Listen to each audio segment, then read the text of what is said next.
તો ગુજરાત ફર્સ્ટના અહેવાલની મોટી અસર જોવા મળી રહી છે। હાઈવે ઓથોરિટીએ ખાડા પૂરવાનું શરૂ કરી દીધું છે। મુંબઈ સુરત લેન પર કામગીરી શરૂ કરી દેવામાં આવી છે। બીજી તરફ સુરત મુંબઈ લેન પર વિવાદ થયો છે।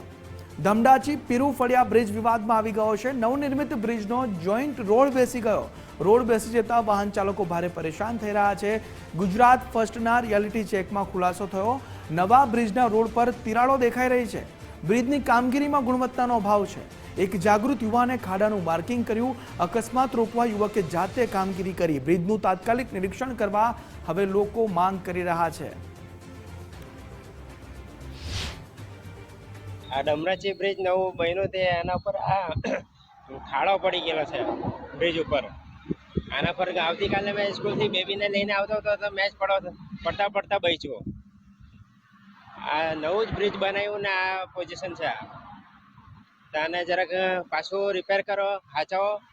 આ કોઈ બીજું ને પ્રોબ્લેમ નહીં થાય, કોઈ પડી નહીં જાય, એક્સિડન્ટ અકસ્માત થાય, કોઈનું જીવ જાય, એટલા માટે અમે માર્ક કર્યું છે। આ શરૂ કરતા માંડ મહિનો બી નહીં થયો હે।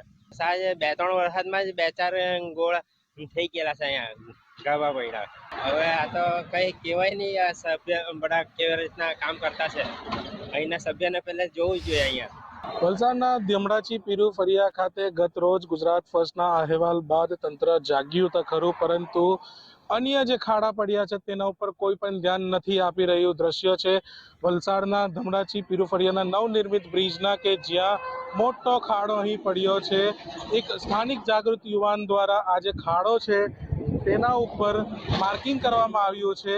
આ જે બ્રિજનો જે વચ્ચોવચ્ચનો જે ગર્ડર છે, જોઈન્ટ થાય છે, તેનો વિસ્તાર છે કે જ્યાં આ જે ખાડો પડ્યો છે। આપ દ્રશ્યો સીધા જોઈ શકો છો કયા પ્રકારનો આ ખાડો છે। આ જે ખાડો છે એમાં તિરાડો પણ પડી ચૂકી છે અને લોકોને અહીંથી આવાજાહી માટે જાગૃત કરવા માટે સ્થાનિક યુવાને આ માર્કિંગ કર્યું છે। ગત રોજ તેમનું પણ આ જ રોડ ઉપર એક્સિડન્ટ થયું હતું, જેના કારણે તેઓએ આ માર્કિંગ કર્યું છે। પરંતુ હાઈવે ઓથોરિટી જે નિંદ્રા અવસ્થામાં છે તે ક્યારે જાગશે તે હવે જોવું રહ્યું। પ્રિયાંક પટેલ, ગુજરાત ફર્સ્ટ, વલસાડ।